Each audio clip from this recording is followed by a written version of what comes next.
I think Raman sir, you're on mute.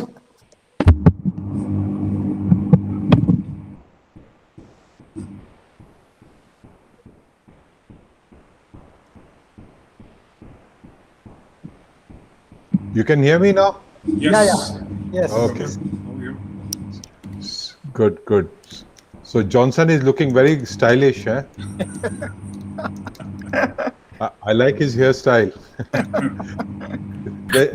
the young man, eh? Otherwise, The studio effect. I know. Otherwise, we have either no hair or gray hair. Like Ramesh and I have a similar hairstyle. Yeah. I know. Which cannot be copied so easily. I know. We call it in North experience ka takaza hai. You heard this one, na? When the hair starts falling or when a man starts growing up, hair either start falling or they become gray, depending upon the gray matter in the brain. And in South, they say people have more money, they have less hair. So I don't know. Oh, okay. I'm going to shave it and look for the money then. Good. Yeah, in one of the interviews, somebody told me, you're losing hair. So I said, no, I'm not losing hair, I'm gaining face. Yeah. Good. So a lot of people joining in, eh? Yeah. They just finished their exams, so.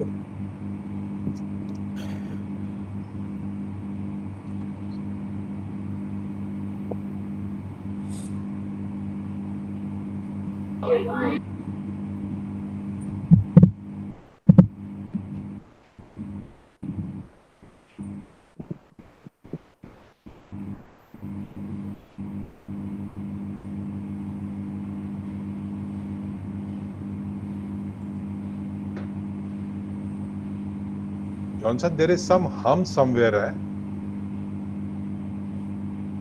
I'll check. Are you getting Anil? Maybe from my room. Why? What are you doing in the room other than? And maybe the AC. Okay. Just see if it goes. Yeah. No, but then you have gone mute. Yeah, it's from his room. Don't worry, you don't need to cool yourself so much, Anil. You are a cool dude. Let's see what the students say. Oh no, more than students, it's quite well advertised. So you will get some corporate and others also. Oh, wow. Yeah. That's good. And so you have quite a few traction coming from corporates also. See, that's nice.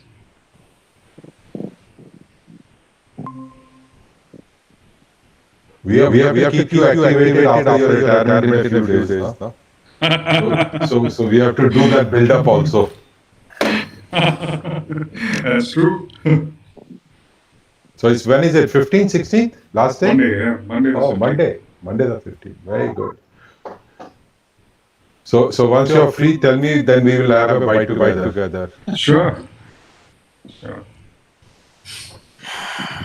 This is not done. This is not done, Raman sir. Why? You are inviting it in public, but you are not offering us also the invite.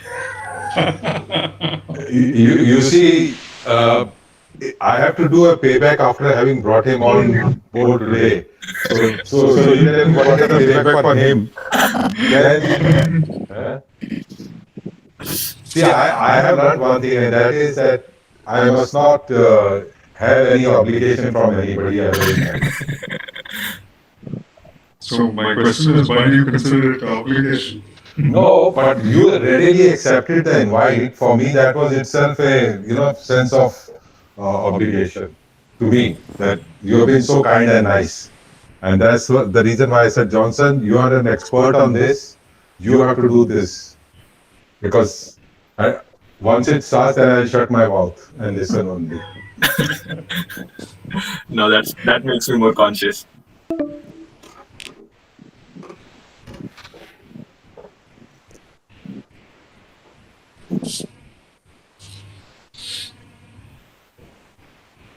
Are we live now or not as yet? 4 o'clock. A minute, sir. Johnson, check with Vishnu whether the recording is on. So, Yeah, I just started. And tell him to start at 4 o'clock actually, not before like last time. So Yeah. 3-4 minutes and Ramesh, just make sure bio is not read for more than 1 minute, eh? yeah, sure. Yeah. Good, sir. I think we are good to go. Yeah. Great. So, a very good evening to everyone who's present here. As Richard Branson says, if somebody offers you an opportunity and you are not sure you can do it, say yes, then learn how to do it later. Certainly, digitalization offers opportunities to New Age India, with its vast majority of areas still not addressed by digitalization, vast potential to be yet to be tapped by technology. We have a challenge and a responsibility of doing it. It's a great privilege to have with us today Mr. Anil Nair, Managing Director, Country Digital Acceleration at Cisco APJC. There couldn't have been any better person to enlighten us on this topic other than Mr. Anil Nair himself, who has led so many digitalization projects in India, few of which would be shared today during a session for audience to understand better. From choosing BSc in physics to pursuing management to leading teams and eventually organizations, we will connect the dots to understand how decisions change trajectory. So, hanging there till the end, there is more to learn from today's session. Audience can post questions in the chat section, which we shall pick up during the discussion post the presentation by our speakers today. So, shall we begin, sir? We are all eager to learn from you. Absolutely. All set to go. Thank you very much for the opportunity. Thank you first to Raman for the opportunity to speak to 100 people right now, and Johnson for anchoring it, and Professor Ramesh for being in touch to make sure that this happens. So let me share with you my experience. I've been working for Cisco now for about 5 years. We've done a number of projects across APJC, and I'll go further with that. It'll give you a real life picture of what goes on the ground, because a lot of people talk about digital, but what goes on the ground is what I would like you to capture. And so let me put up a deck so that we can do the journey together.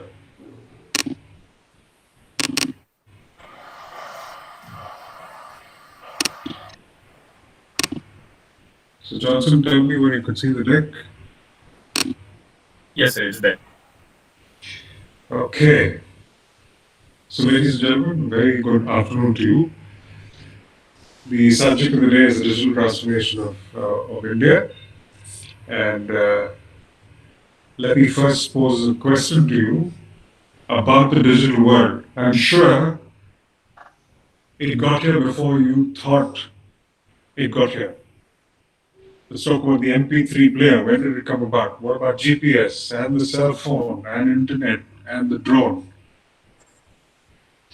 And you will see that all this happened between 1964 and 1979. So when we talk about digital, it sounds like it visited us just today, but it's been around for a very, very long time, and maybe we didn't notice. So what is digital transformation all about? Okay, what's happening really is that the whole world is moving towards a digital economy, and we've got to take cognizance of that. If you look at a couple of proof points, one is you see the internet traffic. It's jumped 50x in 10 years, and to keep pace with the consumption of information, which has been at a very high level, the processor speeds have been 70x. That's the improvement in speed over 7 years. If you look at the smartphone shipped, I took 2019 as a figure because in 2020 it actually dropped by 8%. But we had 1.4 billion smartphones shipped in 2019. And the digital economy must be somewhere between 18 and 20% of the global GDP. So you can see we are rapidly transitioning. Now, if you look at what happens with digitalization, we look at products, for instance. If you look at photography, watch, music, maps, torch, compass, all of them are on your phone now. So which means these were big industries, and now all of them are on your phone. So imagine how products have been disrupted and changed shape and form. Let's talk about the Tesla car. It is a hybrid. Uh, there's no engine, but there's a lot of software. And therefore, if you wanted to change the suspension or move it higher, it's possible to do with a software command. So that's where cars are going. Cars are actually becoming data centers on wheels. Your health band is not only gathering information about you, but transmitting it and also being able to give you an analysis and diagnosis of what's wrong or what's right and what you need to do. With that, the whole value proposition has also changed. You have very much shorter life cycles now. People want to rent rather than buy. They want it on demand, which means that sometimes I may want more and sometimes I may want less, and you've got to be able to scale up to that. It's got to be more personalized. We don't want to deal with an intermediary. And the amount of information that we are generating is huge. They call data halos. And that's why the whole data sciences have also matured or are maturing even more. You can talk to anybody, anywhere, do commerce, wherever it might be. So you have the depth of distance. You have new revenue models. You have lower transaction costs because now you're able to do it so easily. And it still brings us to the question as to whether the digital divide, which is between the people who have digitally and who don't, exists. And the fact of the matter is, when you look across the globe, there are 400 million people who are still not having any access to digital. So that's huge. And why it's more important is because everything that you do, whether it's education or commerce or your banking or whatever it might be, paying your bills, all that's happening digitally. And if 400 million people don't have access digitally, they will be left behind. Now, a recent report says that if we were able to bring these people into the mainstream, it would mean 6.7 trillion added to the global GDP. But I think the other thought is also equally scary that if 400 million people are left behind, they're not going to keep quiet. So it is our responsibility to make sure that we bridge this digital divide. Now, let me tell you about the program that I run, which has a first-hand view of what's going on. We operate in 39 countries. Cisco operates in about 120 countries, but we operate as a CDA program, which is Country Digital Acceleration, in 39 countries. So what we do is we work very closely with the national leadership, which is usually the political leadership. We work with industry, we work with academia, and the idea is what is it that we can contribute to digital transformation, the acceleration of digital transformation.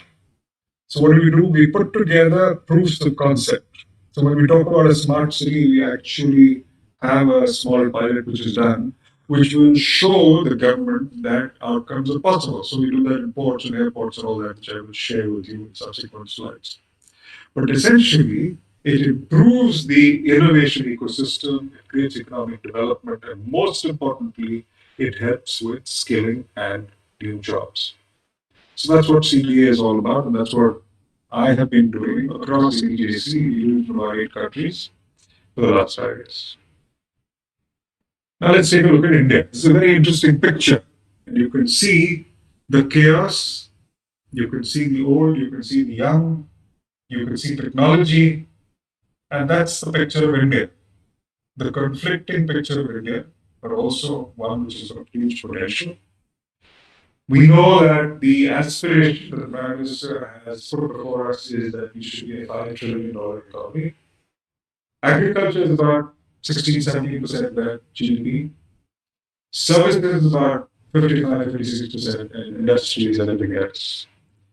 Now, if we have got to get to a 5 trillion economy, the most important thing is that every sector must grow. And so I'd like to give you a glimpse of many of the industries, the verticals, and what is happening there with a few live examples. So this is a project that we're doing with the government of Kerala. So the government of Kerala wants to move people away from just depending on the climate, depending on the weather, to becoming more holistic in their approach to farming. So they told us, please look at paddy, which is rice, and look at prawns, because there's a lot of prawn culture going on in Kerala. So we looked at it and we put sensors into the ground. The picture that you see, the picture in picture, is a solar powered panel which gives the power to the sensors. We collect the information relating to the soil characteristics and the water characteristics.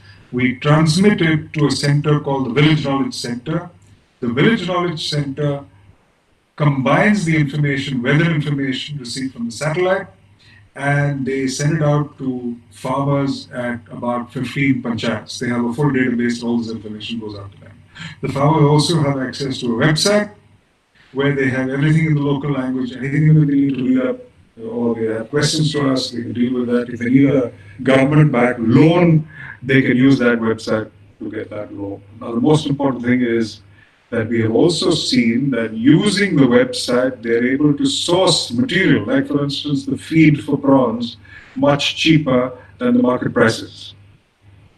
And as you know, in the case of rice, 1 kg of rice needs 3,000 liters of water. So anything that we save is not just good for the farmer and for the state, but it's good for the country and it's good for humanity. So we are trying to take them towards more holistic farming. And we're saying that it can be made profitable if you do it scientifically and if you do it digitally. Hey, we're doing a similar project, or I can't say similar, agriculture project in Australia. The farms are very huge there. There the problems are different. The animals stray and they aren't able to find the animals because the farms are so large. So we do geotagging to make sure that they can identify not just where the animals have gone, but where the implements are, the farming implements are. So that is about farming. Let me move to manufacturing. As you know, we're talking about Industry 4.0. It started with, Industry 1.0, which was the steam engine, and then you had the production line, and then you had the use of computers in manufacturing, and now you have Industry 4.0, which is connected manufacturing. So there's this project that we're doing with a power generating equipment manufacturer. And what we have done is we have put sensors into the equipment. When the sensors tell us whether the equipment is working well or not, it sensitizes us if there are going to be breakdowns happening in the future. So we're able to make sure that there are no breakdowns, the power can be supplied without a break. When they sell this equipment to the customer, all this goes along and they're able to have a clearer view of what's happening in the customer's place to make sure there are no breakdowns in power. It's a very simple project, but very effective, and you will see the outcomes are huge if you look at the monetary impact of it. And we have also seen in some of the projects that we have done in other countries that on the production line we're using cameras to do visual quality inspection. So the camera can pick up if anything is wrong with the goods based on the picture.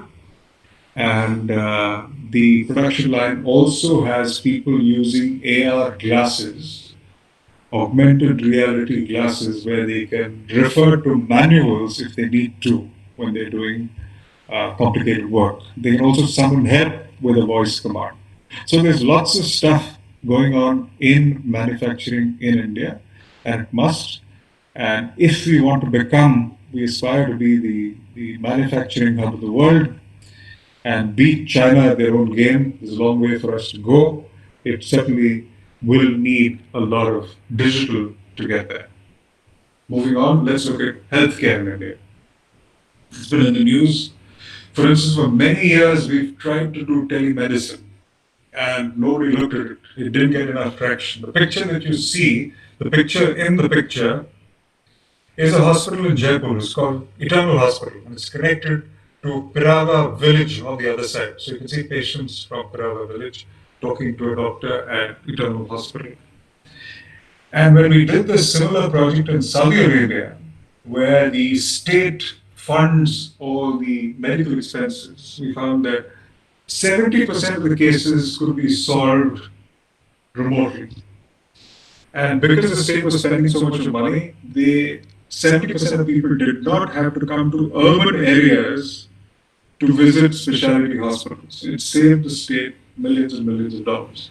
Of course, it's India, it's also catching on now. The government has laid down the rules for telemedicine, and it will be a very big space to play. But if you go back and see what is the root of the problem, the root of the problem is that we have about 500,000 doctors we are short.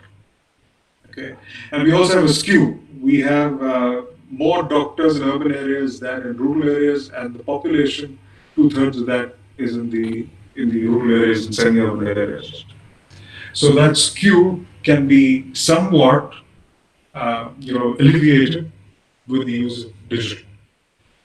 During the recent pandemic, we also created these telemedicine cards. Now, what are telemedicine cards? The doctor is otherwise in touch with the COVID patient, and many of the doctors were getting afflicted. So, in the early days, what we did was we created these telemedicine cards. We weaved it into the ICU, where the doctor could speak to the patient, the doctor sitting remotely, where he could speak to the patient. The families of the patient could also join in, both in the consultation and to speak to the patient. In Germany, we did another exercise. We have an aging population in Germany, so we created what is called a Medibus. The Medibus visits about 6 villages every day. Patients come on board, they are treated in the bus, they meet up with the specialists. And if a specialist doctor is not on the bus but is in some other part of Germany or the world, they use teleconferencing to be able to connect with those doctors. So a lot of work going on in healthcare, and I'm giving you a small snapshot of what's happening. Moving on to education, if we said that there were 500,000 doctors short in India, we're 1 million at least teachers short in India. And again, you have this 2/3, 1/3 problem, which is that the resources are in the urban areas and the students, more of the students are in the rural areas. So now you have a situation where through teleconferencing, you can have a teacher teaching multiple schools. So that sort of alleviates the problem. If you see the picture down there with the blue sky, that's a school in Vikramgarh Taluka in Palghar district. It's about 200 kilometers from Mumbai, where we did a project with IIT Mumbai. Okay, so the idea was to have effective rural connectivity. And as you can see, the solar panels are there. And we provided the last mile Wi-Fi connectivity. We had Tata Trusts providing a package called Dhruva, which is all the education requirements in the local language which students could access. And that changed the whole pattern of study in the place. And the other thing that we found was, Warli artists who paint are now connected to a global website, and Warli paintings are actually getting sold globally. So this particular project won the Mozilla Global Equal Opportunity Award for IIT Bombay. And there were 100 entries from 27 countries, and IIT Bombay won it. It was a great project to do, and we can see how it can completely change the rural picture in India. So when we talked about that digital divide, this was one of the initiatives to bridge that. The picture that you see on top is the ISB, the Indian School of Business in Hyderabad. So it's like a smart city. So we've equipped them appropriately. We've also given them an application. It's called Involvio, and Involvio helps to guide the students. The students, such a huge campus, they can get lost easily. So it guides them to their class. It keeps track of what are the classes, their timetable, their marks, what are the future classes that they have to attend, and so on and so forth. The picture below, we did this project in Rajasthan where the then chief minister was a lady. And the lady said that we need more and more women in IT. And if they join IT, then the state GDP can go up. So we provided Wi-Fi and teleconferencing facilities, video conferencing facilities at 44 women's colleges. and clearly it changed the profile of learning. With the pandemic, the learning from home has been, way of life, and we have seen even in advanced countries like Japan, the billions and billions of dollars that the government has spent to be able to make sure that students can get the best in terms of remote learning. So now I'm going to take you to a completely different vertical, which is mining. And we encountered this when we went to Australia. We were working with BHP Billiton. And what we found was that their process lines used to come to a standstill. And when these outsized boulders used to be loaded onto the process line because the crushers used to come to a stop. So with a simple industrial IoT intervention, we were able to make sure that we were able to expel the outsized boulders, and the process lines therefore kept moving, and it saved them millions of dollars. We're doing a similar project in India with one of the companies, in the sense that there what we have done is connected miners who are 1 kilometer below the earth to the command center so they don't feel alone and isolated. We also are helping the Indian company manage the traffic of ore which is moving around in trucks. They're not automated trucks. So managing traffic below the earth, as it were. And this is a picture of Bangalore Airport. So the idea is, I'm trying to show you that, irrespective of what area you look at, digital interventions are possible.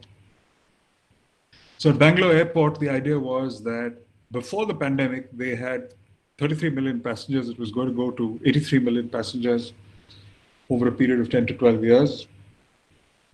And so we were looking at the assets they have, and we said if it's going to rapidly go up so fast, then you can't keep on putting in place big new terminals and runways. You've got to look at how you're going to improve your asset and people productivity.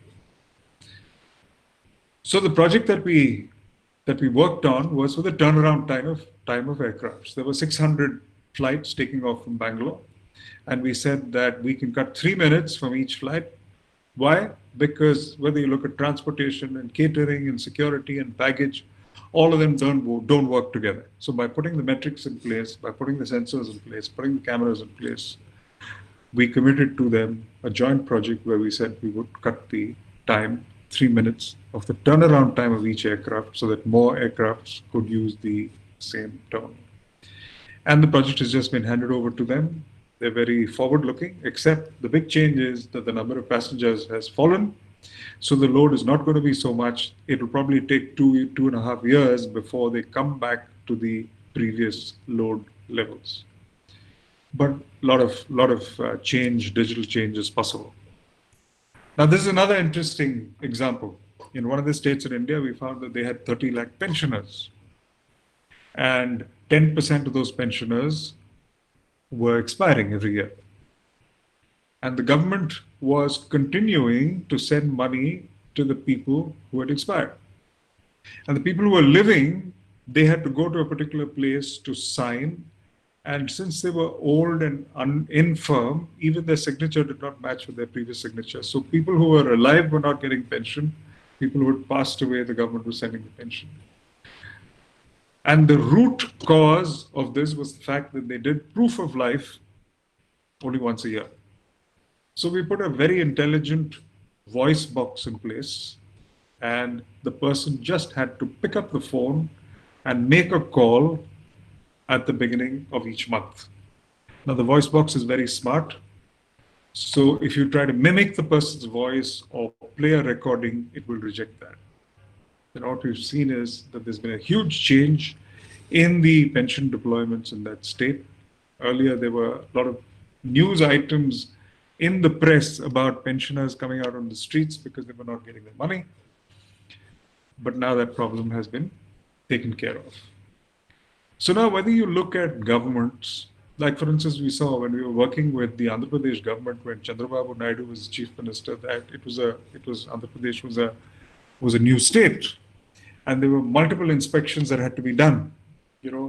new construction going on left and right. And Chandrababu Naidu used to be at the heart of it. He used to use drones. The drones used to go, 4 of them, and capture the picture and assemble it as a 3D image. And he used to do an inspection by doing a walkthrough. So there were a lot of digital action happening in governments.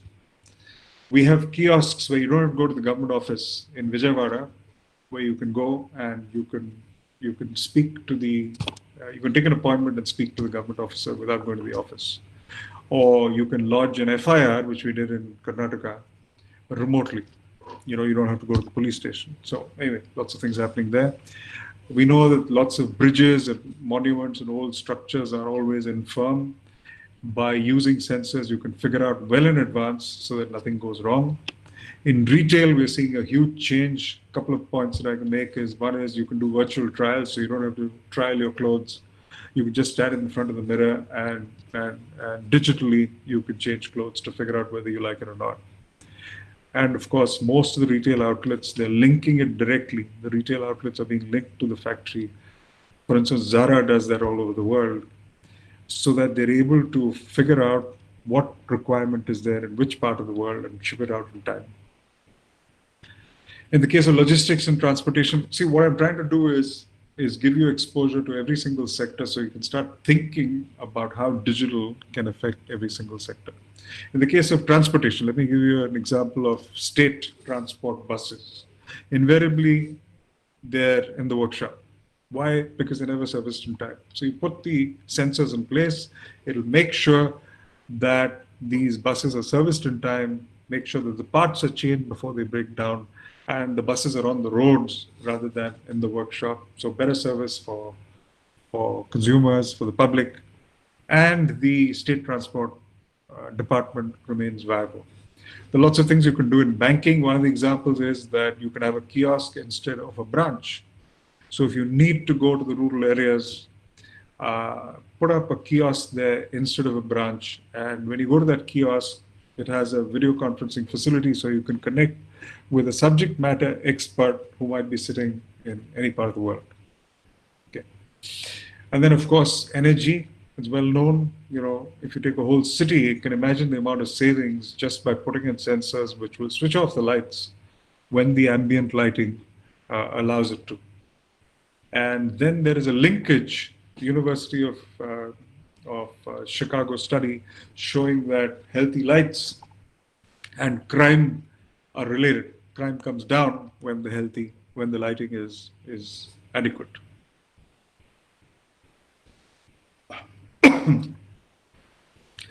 Let's take a look at smart cities. We hear so much about it.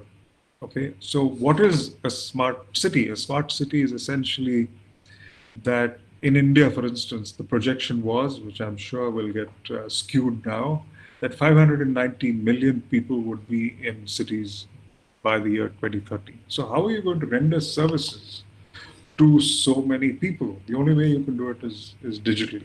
Not just that, when you do it digitally, the revenues go up. For instance, your property tax will go up because it's very difficult to duck. And your smart parking will help you to collect higher revenues. Your costs will go down because your energy costs, etc., will go down. A lot of collateral benefits like the environment improving. The other big issue about cities is that there are a lot of traffic delays, and actually when you monetize that, you will see that the losses are huge. So if cities, and 590 million is almost double the population of the US, in Indian cities, you have problems of overcrowding and housing and crime and unemployment and so on and so forth. So essentially a smart city is a response to the digital change that must happen to cater to urban migration. Now this is an interesting story I must tell you about. It's from the film called Minority Report. It was made 18 years ago. And what was so interesting about the film is that it predicted many things that happened. It talked about gesture-based computing. It talked about automated cars. It talked about automated homes. It talked about retina recognition. And in this particular scene, you can see Tom Cruise on the left. He comes into a store and the image on the wall is addressing him as Mr. Nakagawa because he has changed his retina. He's had a retina transplant and changed it. Because the whole story of the film is that it can predict crime that's going to happen. So he's in the police force. He is a policeman, and they predict that he's going to commit a crime, and they're going to arrest him. So he does a retina transplant. But the interesting thing here is that based on the retina scan, the person on the screen is giving him completely customized marketing messages. And it happened 18 years ago. And when you go, this film was made, I forget the name offhand, but it was based on a script which was written by a person called Philip Dick in 1957. So it's fascinating that so many people have been able to envisage the change that digital is going to bring, and so many years in advance. And finally, of course, I'd advise you to read this book. It's called Digital Disruption. It says that every industry is going to get hit, is going to get disrupted, and picture a vortex, where things are whirling and swirling about and bringing everything towards the center. And as it comes, the force is so chaotic that industries collide with each other. Some industries disappear, some industries recombine. But the most important lesson is that the old playbook that we use is not going to work anymore. So we have to understand digital. We have to understand that it's going to be all pervasive, and we've got to know the new rules of the game. So let me close by saying that the illiterate of the 21st century will not be those who cannot read and write, but those who cannot learn, unlearn, and relearn. Thank you. I think that was truly insightful. The case studies that you picked actually were very relevant to the audience that we have today, and I'm sure that has compelled them to think harder and smarter. So I think we have this scarcity of time, so I would quickly want to jump into the questions to take as much as knowledge as possible. So while we are witnessing so much of digitalization in agriculture, healthcare, mining, education, AR in commerce, and the likes, could you shed some light on what are the future job opportunities that are created because of these, and also what kind of competencies would the future workforce be expecting from this generation? Okay, I hope you can't see the presentation now. I have retired. You got to stop presenting, Anil sir. Okay, so you can still see it. Yeah, just one second. Yeah, perfect. Okay? Yes. Yeah, to answer your question, I go back to what I said about the digital divide. Okay, the implications of the digital divide are huge. Okay, 400 million people, and if they don't have access to services, and they don't have access to education, and they don't have, they're isolated, there will be repercussions. That said, there's a report by the World Economic Forum, it came out in 2018, which said that because of digital, 75 million jobs will go away. But fortunately, the same report also pointed us in the direction saying that there will be 133 million new jobs in the digital space, which are being created. So no need to panic, because you remember the time when banks started on computerization and many unions went on strike saying that no, that cannot happen, jobs are going to go. But can you imagine banking happening today without computerization? So it's a process. The jobs are going to change. The focus is going to be on artificial intelligence and cybersecurity and IoT and analytics and data sciences and the cloud. And we've got to equip ourselves for this new reality. And I think it is important also for companies in the digital space to focus on helping the effort. Like, for instance, Cisco has the NetAcad, and we do a lot of courses. In India, for instance, we must have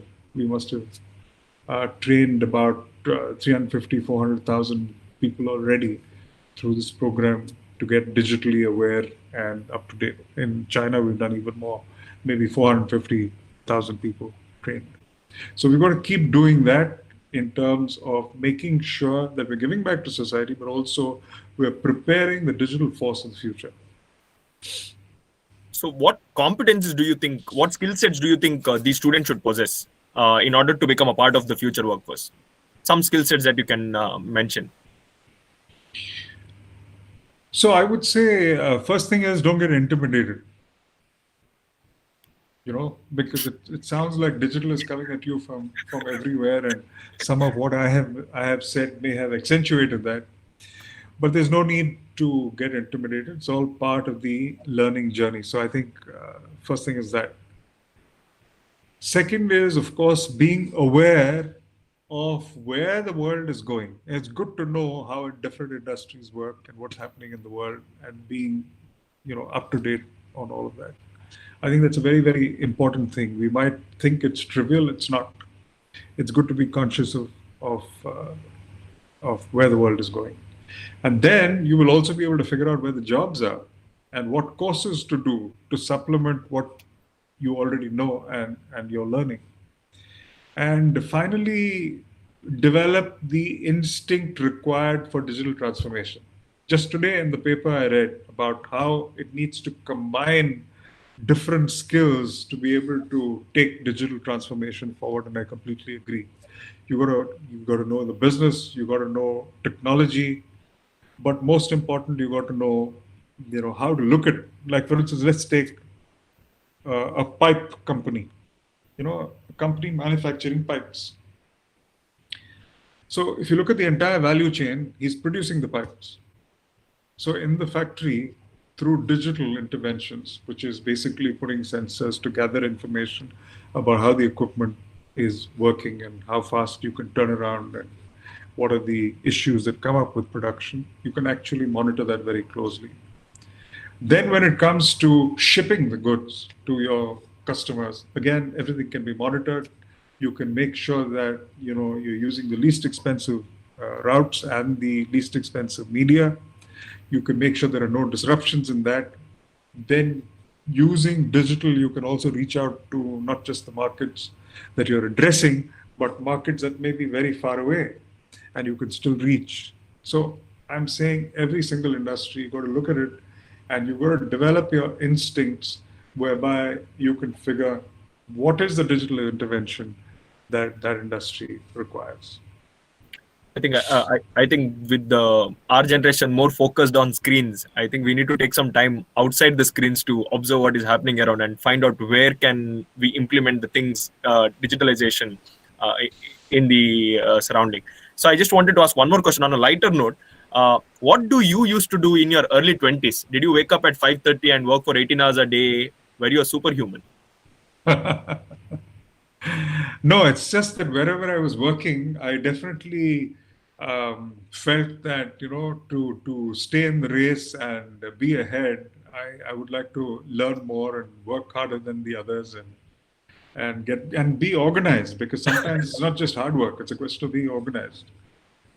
And everything is learning. So, you might see and observe things, but what you learn and what you absorb is going to make a big difference. So I'm specifically asking this because most of our audience are also students who are pursuing their engineering studies right now. And most of the times, I think the magnanimity of all these technologies, it kind of creates anxiety, also kind of a FOMO that, we might be out of the race already. So what do you think, if I'm in my first year or second year engineering, what do you think I should get indulged in at this point of time to not be completely left out? Let me answer the question differently, and maybe Raman will endorse what I'm saying.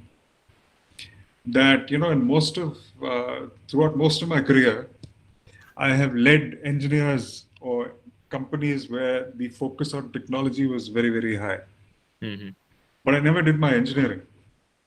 I did my BSc physics from St. Joseph's College, and it has never been a limitation. So as long as you're willing to learn, and you're not going to get intimidated by the world as it changes, I think you'll find a way of getting across. So even Raman sir just mentioned. So I think at this point of time, we would also want to know, because that shift from BSc in physics to doing your PGDM and then eventually getting Raman's is even more dramatic. So I was also curious to know. I asked Raman sir last time, so he gave me a lot of insights about what he did in his early 20s. So maybe a quick gist about the kind of decisions you made, so as to tell our audience that it's okay to take a decision and live with the consequences, and then you can eventually amend, and not to be perfect at all the point of time. So could you just shed some insights on the kind of decisions you made in your early 20s? I don't even remember. It was so long ago. But I do remember some incidents. Like for instance, I had just joined. I started working in 1980. Okay, 40 years ago. And my boss called me one day and he said that you've got to go to this place and deliver a lecture to 205 engineers. And the place happened to be Sharavati Power Generating Station. Okay, which is in Karnataka. So I scrambled to find a train, first of all, to go there, and then we couldn't get tickets. So there was a bogie where there were a lot of students. They allowed us to sleep there for the night. Next morning, I got off. It was a station called Talagoppa. And Talagoppa was like back of beyond. There were just two people in the whole station. And in the distance, you could see a jeep approaching us, the jeep that was supposed to pick us up. And then we reached that place, and all I had was a manual of a installation that we had done. It was a thermal power plant for which I had the manual, and the discussion I was going to have was with engineers in a Hydel power plant. So anyway, I sat through the night and mugged up that book and learned all sorts of things and stuff like that. Next day when I went, I was so groggy and confused. But anyway, I managed to reach there. And I had to face a barrage of questions. And even to this day, I think they must have been very sympathetic because they asked questions that I could answer. And the other thing I realized that day was that since I got away alive, I also started to believe in God. So, Yeah. at this point of time, I'll just pick one question from the chat. So, what about digitalization in waste management? Gautam asks. So, do you have some case study or examples to shed on that? I can tell you what we've done. Okay. We did. Usually on these calls, it's very dangerous because questions can come about any vertical, and we don't have exposure to all of them. But in this particular case, we worked on a project with Gift City, which is in Gandhinagar. Okay, it's actually the only real smart city in India, because all the others are retrofits. The city exists and they're working backwards to try and make it smart. But this is truly a smart city. So you don't have to dig up roads because there's a huge, like a railway station below the earth, where all the wires are. So they never have to dig up the place. They have full control over everything that's happening. And their waste management system is the most sophisticated. So the little intervention that we did was that they had all these waste baskets, across the campus, which is a huge campus. And we put sensors in that so that the waste management trucks would know which basket to go to clear them in time. But if you actually see the whole system that operates, a lot of which they have done separately, nothing to do with us, it's very sophisticated in terms of the way they collect the waste, the way they deal with the waste, the way they dispose of the waste, and the way they recycle it for other purposes. So there's another question from Shobit. He wants to know about those projects that were taken up in health and agriculture sector. Were they done along with the government as a key stakeholder or private stakeholders, or was it a hybrid? How did you guys execute at that scale? So we always do it with partners. Like I said, the big stakeholders for all the projects that we do are government, industry, and academia. So in the case of agriculture, it was the state government. The big partner in this was the state government, who supported us and said, this is what we want to do. In fact, one of the big exercises that we had to do, which I didn't tell you about, was training the farmers to get digital. And so we had to take training classes for them in Malayalam. So you can imagine how difficult that was. Yeah. Of course, I didn't do it. So there's another question from the audience. So she wants to know, what kind of interventions can students take to perhaps bridge this digital divide? So I think in particular, I could also link this to another question. For most of the startups who are entering into this digital landscape, and already those larger players already being there in the market, what do you think could they could do in possibly transforming the native businesses, digitally transforming the native businesses? See, first of all, they should know why they want to go digital, right? What is the competitive edge that they're seeking? Do they want to, make it because faster go to market, or they want to improve their production, or they want to reduce their costs, or they want to distribute wider? So digital is the umbrella discussion, but there have to be specific discussions about what they want to improve. And talking about SMEs, there's a discussion on with the government where we are saying let's focus on clusters, okay, like Tirupur, where you have, it's a hosiery cluster. And how do you create these clinics where the SMEs can go with their problem and they can be given advice as to what to execute on the ground for digital? So I think that is also something that where we focus on, if we are trying to bring in a solution, understanding the client's requirement or what value possibly could be added on to their existing businesses is of more importance. So I think that's also something that you are specifying on, to observe what is there around and then see where those interventions can be made. So there's at this point of time. So there are a few rules around that. Okay. One is, when you think of digital, don't think incremental. Don't think 10%, think 10x. Okay. Because you can make radical changes. Second, the tone of the top has to be clear. If the CEO doesn't support digital, it's not going to happen. And the C-level suite doesn't support it, it's not going to happen. So we need to be clear that the organization has got willing participation. It's a very, very important thing. Third is, the purpose of the project has to be clear. It's not about the amount of money that you spend, but the direction that you undertake. And it will be multiple projects and different phases. And you've got to look at it that way, so that there are victories that are happening along the way, small wins that you can celebrate along the journey. And then the other thing is, you've got to know the art of the pivot, because sometimes you create a plan, it may not work. What are you going to do? You can't abandon the whole plan. But what is it that you modify? What is it that you will change to keep on improving? And abandoning is also too expensive, provided the kind of infrastructure that sometimes goes you have to, but that should be the exception, not the rule. True. So I think at this point of time, when we are talking about digitalization, blockchain certainly cannot be just ignored. So Raman sir has also pointed out this, if blockchain could be explained, because there are a lot of students here, maybe just of how it is kind of taking up a lot of changes, bringing a lot of changes. We just saw about NFTs, which is kind of trying to make these digital art forms, secure those digital art forms, transact using those. So, Cisco also has been a great player in this. Like IBM also is doing a lot of work in blockchain. So, some insights on blockchain and how is it penetrating? So, of course, I'm not an expert on blockchain, but I can give you some insight as to how Cisco intends to use it. Okay, so now if you see a big brand like Cisco, it gets bought because of the brand, right?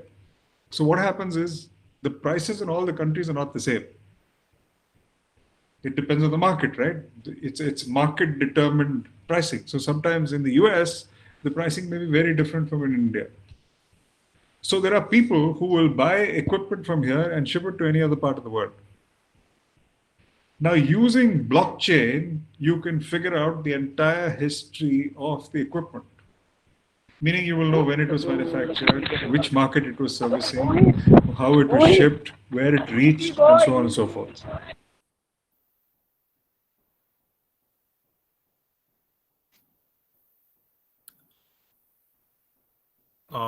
One second. So I think, give me 1 second. We just had the host removing the speaker. So meanwhile, while the students are still there, we will have Anil sir joining. But meanwhile, the students actually can post a lot of questions in the chat box. Because again, we will not get these kind of sessions over and over again, and there's a lot of insights that Anil sir is having right now. So if you guys can post the questions in the chat box, it's easier for us to learn more from somebody who has literally driven the digitalization in India. Just hold on for a second. So we'll just see the technical things.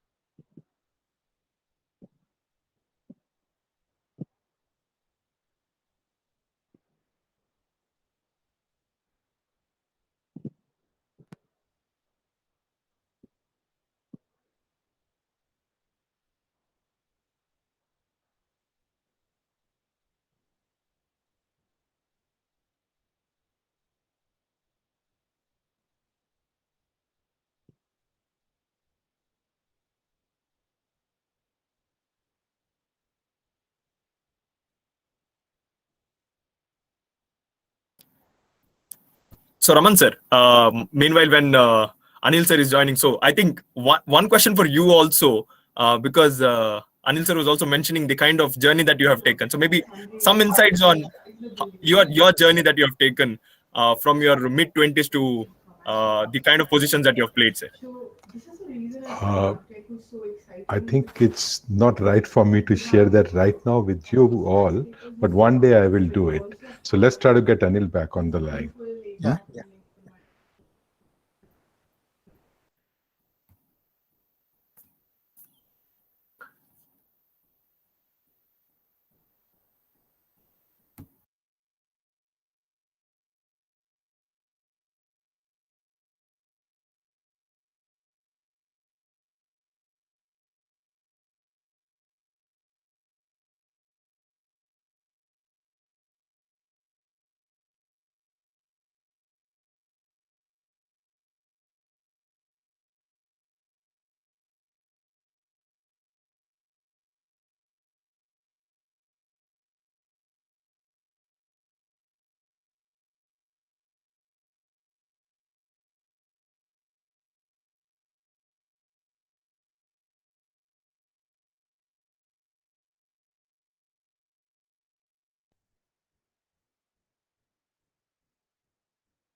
Anil sir, you are on mute. Yep. You can hear me now? Yes, sir. Yeah, sorry, I don't know what happened, but It was a fault from it was a fault from our team. So we were trying to, possibly my team was trying to mute somebody, and then they just happened to oh, I thought you press didn't like the somehow. answers. Yeah, no, not at all, sir. Yes, sir. So we were actually discussing about what possibly startups could do or students could do to bridge this digital divide, and you were talking on that. Yeah, I think I've talked enough about it in terms of being aware and diligent and looking around and do the right courses. So you get a better understanding of what's happening in the digital world, what's happening in IoT, and what's happening in data sciences particularly. Because with all these sensors, the amount of information being generated is huge. It's mountains of information. So we need people who can find the needle in the haystack, and that's what data science is all about, looking at the patterns, and then you have artificial intelligence, which is going to take us in a completely different direction. So not to get intimidated by it, but understand all of these and see what interests you to be able to take part in the digital journey. So there is this one important point that I wanted you to shed light on is because most of the students, while they are in their engineering days, they're more focused on what they are supposed to do, academics and marks, and possibly developing their skill sets. But how important is networking is something that I really want you to share some insights on, because I think more they would learn more, or they would explore more opportunities from the secondary network they have. So could you shed some more insights on what networking can unveil for the students? When you talk to a person in Cisco about networking, it has a completely different meaning. Okay, because we're always talking about networks. 70% of the networks in the world are Cisco's, but I don't think you mean that.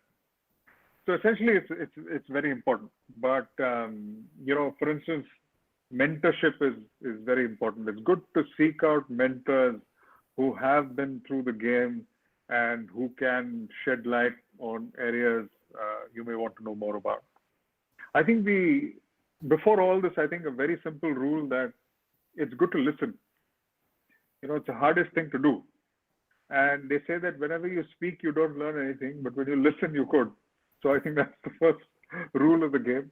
Then, like I said, seek out mentors who can help you, because otherwise you'll have to learn through your own experience, which is the hardest thing to do. Nobody says that you can't learn from somebody else's experience. And along the way, I'm saying it's an art to keep in touch. Your Rolodex and the people that there can be a relationship which is established, which can help you throughout your life. So don't forget people along the way. Keep in touch. Make sure that you get the right support, and people are more than willing to extend support in your journey if you ask them. Very true, sir. I think that's what it takes to ask. Maybe most of us hesitate. We keep it to ourselves, thinking that the other person might not be willing to share. I think you mentioned that clearly. What it just takes is for us to go take one step and ask. So I think we are done with the slot that you had provided us. I think it was truly a thought-provoking session and too many takeaways and thoughts to ponder on. There certainly wouldn't have been any better way to be more energized for what is left of the day. So I would request my team to just share the feedback link so that the students can use this feedback link to give us insights about how we can improve the sessions. And share more insights from wonderful personalities such as Mr. Anil Nair and so on.